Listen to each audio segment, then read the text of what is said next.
Du Fils et du Saint-Esprit, ainsi soit-il. Nous fêtons Saint Jean l'apôtre, le disciple bien-aimé de Jésus. Et qu'est-ce que veut dire disciple bien-aimé de Jésus?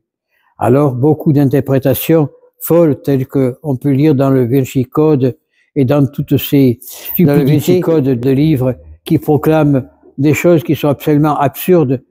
Et alors, on en a trouvé ça dans le livre de Jonas ou je sais pas quoi, disant que Jésus, bien avant qu'il naisse, il était déjà marié, il avait des enfants. Enfin, on peut lire tout et n'importe quoi, surtout par rapport aux témoins de Jéhovah. Mais la vérité est toute simple. Il n'y a pas besoin de chercher ailleurs que dans l'Évangile. Jésus n'a pas eu ni frère ni sœur, et quand on parle dans l'Évangile les frères et les sœurs de Jésus, on parle des cousins germains. Hein? Il suffit d'aller en Afrique, hein, ou en Asie aussi d'ailleurs, les parents proches sont des frères. Hein?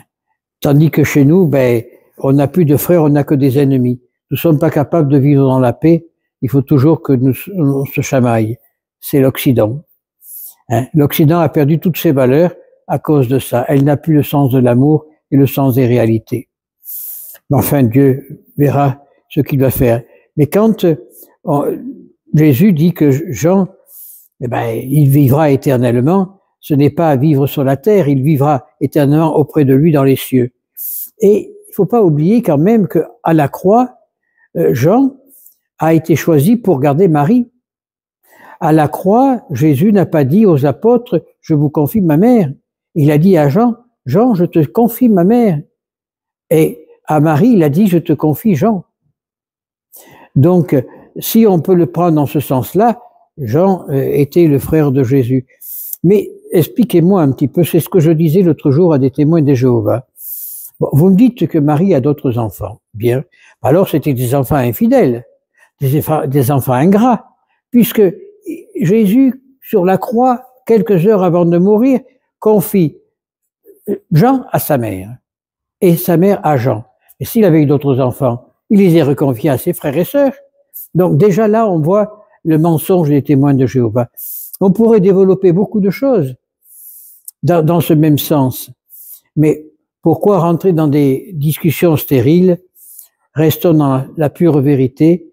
Jésus est né d'une femme vierge, Marie, par l'opération du Saint-Esprit, cela est suffisant. Et je dirais qu'à l'extrême, peut-être qu'on va dire que je proclame une hérésie ou n'importe quoi, même si Marie avait eu d'autres enfants, qu'importe. La première des choses, c'est qu'elle nous a donné le Sauveur. Le reste, c'est les problèmes entre Dieu et elle, c'est pas avec nous. Mais on a la preuve que Marie n'avait pas d'autres enfants par les paroles du Christ. Et Jésus a confié sa mère à Saint Jean, et à travers Jean, à toute l'humanité. Donc Marie est vraiment notre mère. Et Jean a reçu Marie chez elle. Marie est partie à Éphèse après, où elle est morte. Elle n'est pas morte, Marie, parce que elle est morte pas humainement parlant. Les anges sont venus l'accueillir et pour la monter au ciel. Pourquoi? Parce qu'elle était à la grâce de Dieu. Et là encore, parce qu'elle n'avait pas connu le péché. Si elle avait connu le péché, elle ne serait pas élevée au ciel. Tout ça, on peut démontrer facilement toutes les stupidités des témoins de Jéhovah et de beaucoup de sectes néo-chrétiennes et de tous ces gens qui se proclament chrétiens, qui vivent tout et n'importe quoi. Hein? Je prendrai d'autres exemples. Le Christ a confié l'Église à 12 apôtres. Ces 12 apôtres sont partis évangéliser, sont partis se répandre dans le monde entier pour porter la bonne parole du salut. Et puis, à travers les siècles, ces apôtres ont fait des autres apôtres qu'on appelle des évêques, épiscopes, donc dont je suis. Mais là, à l'heure actuelle, beaucoup d'évêques ne font pas ce qu'ils devraient faire. Parce que quand on ordonne un petit jeune de 24 ou 25 ans, qui n'a pas fait d'études, qu'on lui donne le sacerdoce, on lui donne rien du tout, parce qu'il ne peut rien recevoir. Hein? Ne pouvant rien recevoir, celui qui le fait, il risque le feu de l'enfer. Celui qui reçoit, pareil. Parce qu'on ne joue pas à l'Église. L'Église, à travers les siècles, l'Église a codifié les choses, parce que c'est une mère. Mais on n'a plus de respect de sa mère en faisant tout et n'importe quoi. C'est ça le gros problème. Si on avait quand on a le respect de sa mère, on la respecte. Et on ne fait pas tout et n'importe quoi. Et là, ce qui se passe dans l'église d'aujourd'hui démontre qu'on n'a pas le respect de sa mère. Parce qu'autrement, beaucoup de choses, on ne les ferait pas.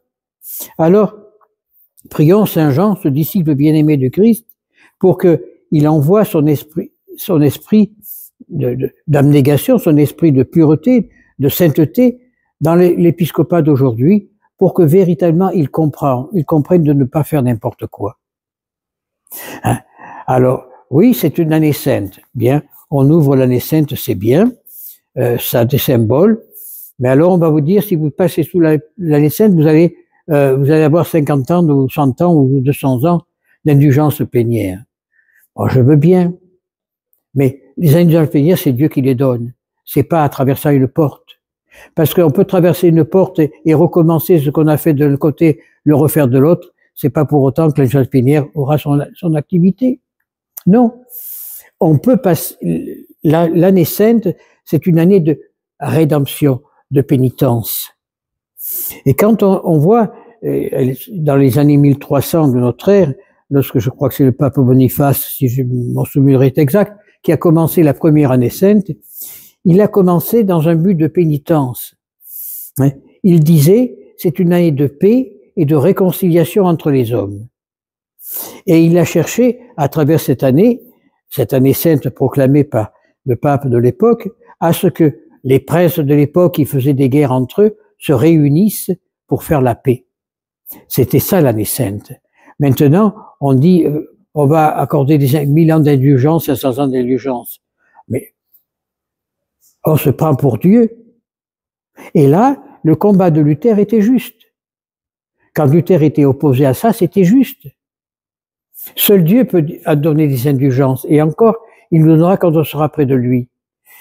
Ou alors, l'indulgence véritablement vécue, c'est quand on regrette le péché que l'on a fait, on ne le recommence plus.